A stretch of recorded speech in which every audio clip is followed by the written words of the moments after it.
বন্ধু, আজকের আমি আমার ছাদ বাগানে এসেছি আমার কৃষক বন্ধুকে সঙ্গে করে নিয়ে। এই কৃষক বন্ধু দেখতে পাচ্ছেন মাঠে ঘাটে কাজ করে আজকে আমার কৃষক বন্ধু আজকে চাষ করতে নেমেছে আমাদের মাঠে। যাই হোক বন্ধু, আজকের আপনাদের সামনে আপনারা দেখতে পাচ্ছেন আমার কাছে দুটো খুদে কৃষক এসছে।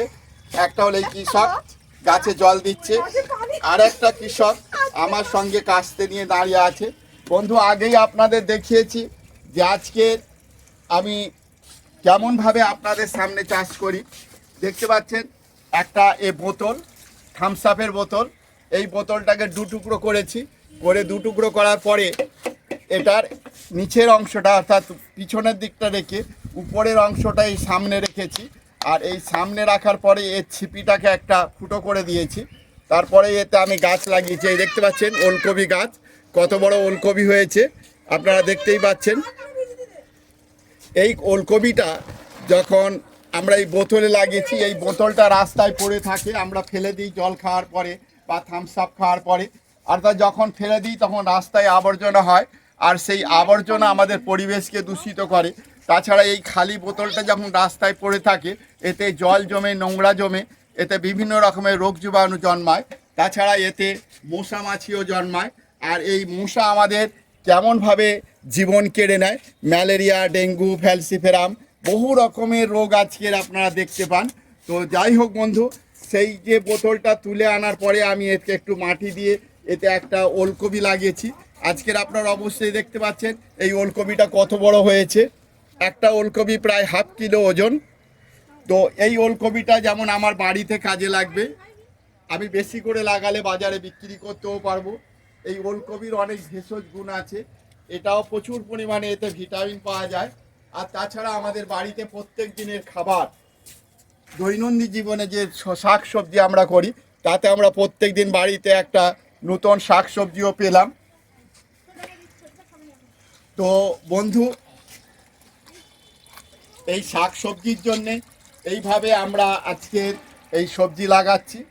তো এই সবজি যেমন পরিবেশ দূষণ রোধ করলো, পরিবেশের নোংরা আবর্জনা থেকে যেমন বাঁচালো, তাছাড়া আমাদের দৈনন্দিন জীবনে আমরা কিছু সাশ্রয় করতে পারলাম। যদি কোনো কারণে আমরা একদিন বাজারে যেতে না পারি, তখন আমরা এই ছাদ বাগান থেকে একটা দুটো সবজি তুলে নিই, দিয়ে আমরা রান্না করলে আমাদের তাহলে আমাদের আর কোনো প্রবলেম থাকবে না, বাজারে যাওয়ার ঝামেলাও থাকবে না। আর তাছাড়া এই সবজি যখন আমরা চাষ করব, তখন এতে থেকে আমাদের পরিবেশ বিভিন্নভাবে উপকৃত হবে। পরিবেশ এতই উপকৃত হবে, এতে থেকে যে অক্সিজেন বের হয়, সেই অক্সিজেন যেমন আমাদের সমাজে কিছু কাজে লাগবে, অনেক কাজে লাগবে, পরিবেশের বায়ু দূষণ রোধ করে। তাছাড়া আমরা যখন এই যে করতে পারবো, আপনি একটু সহৃদয় হতে পারবো। তার কারণ আপনারা জানেন আমাদের রাষ্ট্রীয় স্লোগান হলো জয় কিষাণ জয় জওয়ান, অর্থাৎ জওয়ানদের আর কৃষকদের জয় স্লোগান দেওয়া হয়েছে। আমাদের কৃষকরাই হলো আমাদের ভিত্তি, কৃষকরাই হলো ভারতবর্ষ, যেহেতু কৃষি প্রধান দেশ।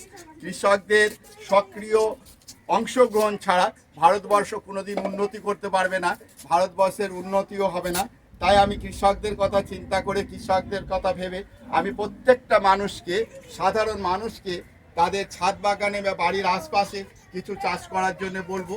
আর যখনই আমরা চাষ করব, তখন কৃষকদের দুঃখ দুর্দশার কথাগুলো আমরা বুঝতে পারবো। আর যখনই আমরা বুঝতে পারবো, তখন আমরা কৃষকদের যে প্রকৃত সম্মান যা তাদের প্রাপ্য, সেটা আমরা দিতে পারবো।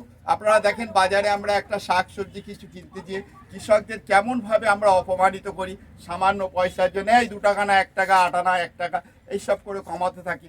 তাদের ছোট ছোট মুখে কত বড় বড় কথা বলতে পারি, বলিও আমরা। তো এই সমস্ত জিনিসগুলো আমরা তখন বুঝতে পারবো যখন আমরা নিজেরা চাষ করব। তাই বন্ধু, আমি সকলকে পরিবেশ রক্ষা করার জন্যে, কৃষকদের স্বার্থ অক্ষুণ্ণ রাখার জন্যে আমি সকল বন্ধুকে এগিয়ে আসতে বলবো। তার কারণ ভারতবর্ষের যে স্লোগান ছিল জয় কিষাণ জয় জওয়ান, আমার মনে হয় ভারতবর্ষের সরকার এখনো পর্যন্ত কৃষকদের প্রতি সেই সম্মান প্রদান করতে পারেনি যতটুকু তাদের সম্মান দেওয়ার ছিল। তাই আমি রাষ্ট্রীয় কাছে, বন্ধুদের কাছে, সকলের কাছে অনুরোধ করব, কৃষকরা যাতে যথাযথ সম্মান পায় এবং তাদের সম্মান যাতে তারা ফিরে পায়, সেই জন্য আমি সকল বন্ধুকে আমার মতো ছাদ বাগানে ছাদ লাগাতে বলবো। দেখুন বন্ধু, এই ওলকপি যেটা আপনারা দেখতে পাচ্ছেন, আমার খুদে কৃষক ধরে আছে। এই আমার খুদে কৃষক এই ওলকপি কেটে কেমনভাবে তুলছে দেখুন আজকে। হ্যাঁ বাবু, এই দেখো তুমি কাটবে তো, চলো এই দেখো, দেখুন আমার খুদে কৃষক কেমনভাবে তুলছে। হ্যাঁ, তো এখন আমার খুদে কৃষক তুলেছে। ও ঠিক বাচ্চা তো ঠিক মতো কাটতে পারছে না, তাই আমি ওকে একটু জাস্ট হেল্প করে দিলাম। হ্যাঁ, এখন আমার খুদে কৃষক, এটা দেখুন আমার খুদে কৃষক বলছে। ও বোতলটা কেমনভাবে তুলে আছে, অর্থাৎ ও প্রতিজ্ঞা করেছে যে আমি পরিবেশ দূষণ হতে দেবো না, পরিবেশ দূষণ থেকে আমি দেশকে বাঁচাবো, সমাজকে বাঁচাবো। বলো। আর আপনারা সব সময় মনে রাখবেন যে গাছ লাগাও আর প্রাণ বাঁচাও। আমরা গাছ থেকে অক্সিজেন পাই, আর এখন কার্বন ডাই অক্সাইডের পরিমাণ বেড়ে গেছে, পরিবেশে বেড়ে গেছে। তাই সব সময় আপনারা গাছ লাগান আর প্রাণ বাঁচান। একটা মানুষের জন্য একটা গাছ দরকার। আর আমাদের গোটা পৃথিবী, গোটা ওয়ার্ল্ডে যদি কোটি কোটি মানুষ থাকে, তাহলে কোটি কোটি গাছ চাই। আর আমরা সেটা করি না। আমরা লোভী মানুষেরা না, ওই কি বলবো, নিজের ধন সম্পদের লোভে গাছগুলোকে কেটে কেটে নষ্ট করে দিচ্ছি। তাই আপনারা গাছ লাগান আর প্রাণ বাঁচান। ভাই বন্ধুদের কাছে আমার অনুরোধ, আপনাদের কাছে আমার খুদে কৃষক বন্ধু ও কয়েকটা কথা বলল। আমার মনে হয় আপনারা ওই আমার খুদে কৃষকের কথা শুনে আপনারা সকলেই আগ্রহী হবেন এবং ওই ছোট বাচ্চাটার সম্মান যথাযথ রেখে আপনারাও গাছ চাষ করবেন এবং সমাজকে আরও কিভাবে এগিয়ে নেওয়া যায়, দেশকে কিভাবে পরিবেশের দূষণ থেকে রক্ষা করা যায়, সে ব্যাপারে আপনারা সকলেই সচেতন হবেন।